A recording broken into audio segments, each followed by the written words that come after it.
you have a productivity hack, an easy productivity hack. Instead of spending time getting in the mood to work, just start working. Confront the work.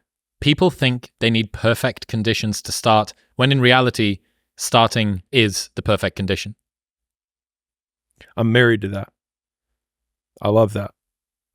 Because if you think, like I obviously am somebody who always wants to optimize how much work I do per unit of time. And so I was, there was definitely times earlier in my life I was really romanticized by these like very extensive morning routines and supplement rituals and like all this stuff of mental masturbation around the work that needed to be done. But when I looked at 2 hours later and nothing had actually gotten done, the moment you begin working is when your output per unit of time goes up. And so that makes beginning the single greatest hack that you can have for everything else that you do in work. Because the thing is, when you start working, you start getting in the mood to work, right? Like everything else is procrastinating around the work that you think you should do. But like I have noticed, for me at least, I have some big mental tasks, you know what I mean? Like big content piece or big thing that you need, like, it's going to take real mental effort. It takes me like 5 minutes of actually being in it to then get a little bit of a lay of the land to then get into it. But I used to take hours to delay to start the first 5 minutes. And so my time compression of when I thought I should start doing something and when I started doing it over time is just compressed to the point where it's like the moment I think that I need to start doing it, sometimes I just start it, because then what happens, I get this open loop. And so rather than complete work at because a lot of people are like, I want to complete it at this really nice clean point. Stop halfway through the sentence, because it'll drive you mad. That's the Zeigarnik effect in full work. Do you know this story, Zeigarnik? I don't. Oh, wow. This is way more than I do. That's what you shut up. That's what you're leveraging here. So the Zeigarnik effect was a study originally done on servers in restaurants. Okay. And they realized, you've ever been at a restaurant and a server comes up and stands with their hands behind the back and go, "What would you like tonight, sir?" And you say, "I'll have the lobster roll and a glass of red wine and a blah, blah." And you're like, this motherfucker's not, he hasn't got a pen or a pad of paper. He's crazy. And then they go off. And what they realized was servers in restaurants were unbelievably good at being able to recall exactly what a table's order was while that table's order was still open. So guys in table 16, they want to swap the peas out for a little bit of extra rice, and they're doing this thing. Yeah. As soon as the table was closed, they couldn't remember anything. So this is an open loop, closed loop system, and it's built into the brain. The brain abhors an open loop. It's the same reason why Netflix cliffhangers at the end of every episode guarantee that you'll watch the next one, because you can't bear the fact. There's even novels in the dark romance genre that make guarantees that there won't be cliffhangers. They put it on the front or the back of the book, and they say no cliffhangers guaranteed, which is, people have so much distaste for it that it's a selling point that you get the closure at the end of it. Yeah. And finishing halfway through a sentence reduces the activation energy required to begin that sentence the next day, and it keeps it in your mind too overnight. So I think, whether you've stumbled on it or whether you knew about it, you've managed to leverage a pretty powerful piece of psychology there. Sick. Going back to the work thing, another one from you that I absolutely adore, it just takes work, shitloads and shitloads of work. Every time I try and dress it up or cut a corner, I get brutally reminded the work just needs doing. The work doesn't care who you are. It just cares that it gets done. I'm actually going to reverse quote David Goggins on this one.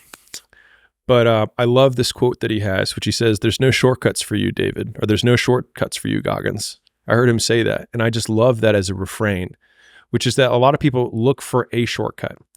But the idea that you say, like, they're not for you, you don't get to use them, you are immune to shortcuts. I just love it, because then it just further shortcuts the path to the work that needs to get done. And I wrote that tweet on my, 11th run of this presentation that I'm doing, because that's a recent one. Yep. And so it was like 11 o'clock at night. And so right now I'm working triple shifts, which is not common for me. I usually do 2, not 3. So for me, a normal work day is like, I wake up, I start working at 6 or 7, and then I go until about 6-ish. So it's like 10 to 12, really concentrated hours work. And that I can do 6.5 days a week. I usually take Saturday afternoons off. And it's really just because at that point, I can't work anymore and my brain's stew. And then I get my 1/2 day and then I'm good to go. And I'm rearing to kick on, to work on Sundays. My triple shift is I go to dinner and I come back at 7:30, and then I work from 7:30 until 11:30 or 1 or whatever, right? And when I'm putting in triple shifts is when I know I'm like really gassing it. And that's when I'm like repeatedly doing 16, 17 a day of actual productive work. And I hear the same thoughts that everyone does, which is like, it's not going to matter. Like, it's fine. It's good enough. Like, I hate that. Like, it makes me sick to even say that, right? Because the thing that I like, David Goggins, right? He's got like, there's no shortcuts for you. I would say the one that I have two that are like my internal ones. One that is probably the most common is I will do what is required. And this work needs doing. And there's just no way around it. And it's just looking at the face of the work, and it's like smiling back at me like, no one else is going to do it.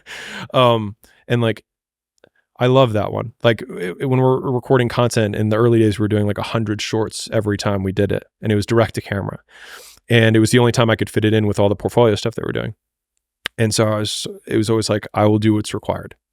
And that's been a really helpful refrain for me when I'm confronted with, especially when you know what needs to get done.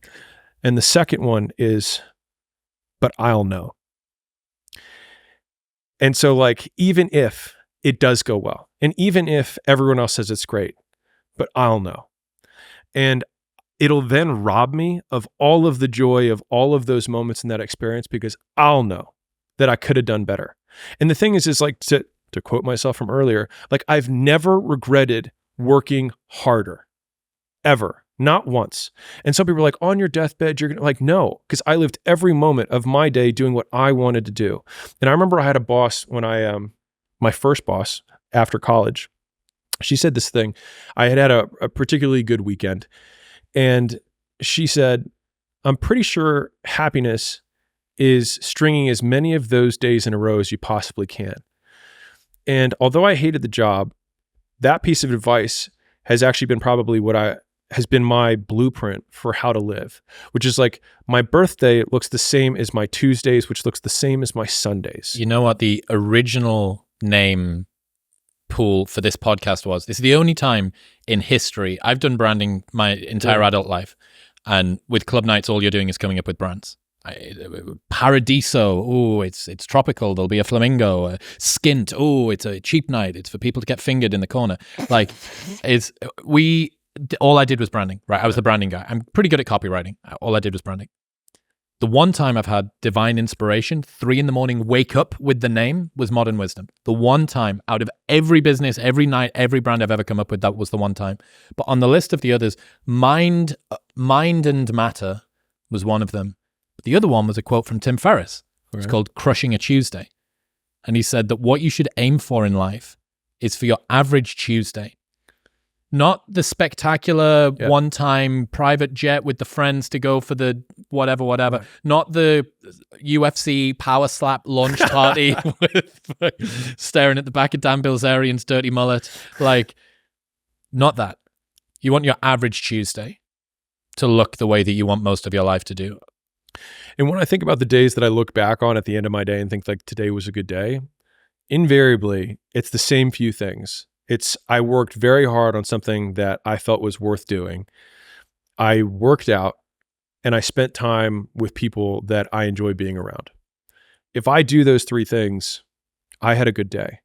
And so that's been my, Alex's simple blueprint for doing things. And I think the point that you were making earlier, I think it's worth hitting on again, which is just that like most people's definition of work is a negative one, which is why they abhor it, which is also why they misunderstand so many people who quote, I'll say quote here, are successful or ahead of them or whatever, is that both people, one person says the word work and the other person hears the word pain. And so the first step to like becoming more successful is understanding the language that the people who are successful are using. They're actually defining the word differently. And so whatever that thing is that you actually enjoy doing, where you lose track of time when you're in it, even if it's challenging, but usually it is challenging, right? Like it's not easy because then it's boring, right? Yeah. Which is also why the uncertainty thing is so key, right? To not knowing if it's gonna work or not. You are gonna work though, either way. Is that the people who are quote addicted to work make it easy to be addicted to work because they do things worth doing. And I think a lot of it is coming down to making sure that you take the few precious seconds that we have to do the few things that are worth doing for the rest of your life. We'll get back to talking to Alex in 1 minute, but first I need to tell you about the #1 e-commerce platform, Shopify. When I was a nightclub promoter in the UK, I started an online apparel brand with no experience, no coding ability, no marketing background, no inventory management, and after a ton of research, I decided on Shopify. Shopify is the commerce platform revolutionizing millions of businesses worldwide. You've probably already heard of it. In fact, a lot of your favorite brands still use Shopify, including Gymshark, one of the biggest sports apparel brands on the planet. Shopify is the only tool you need to start, run, and grow your online business without the struggle. What I loved about Shopify was that as we added in new lines and different verticals, it grew with the business. It required zero experience. Every single time there was a problem, I was able to sort it myself. That's how simple it is. There is a $1 per month trial period that you can sign up for right now with the link in the description or by going to shopify.com/modernwisdom, all lowercase. That's shopify.com/modernwisdom to take your business to the next level today. Oh, hey, thanks for tuning in. If you enjoyed that clip, then press here for the full 3-hour podcast with Alex. Go on, press it.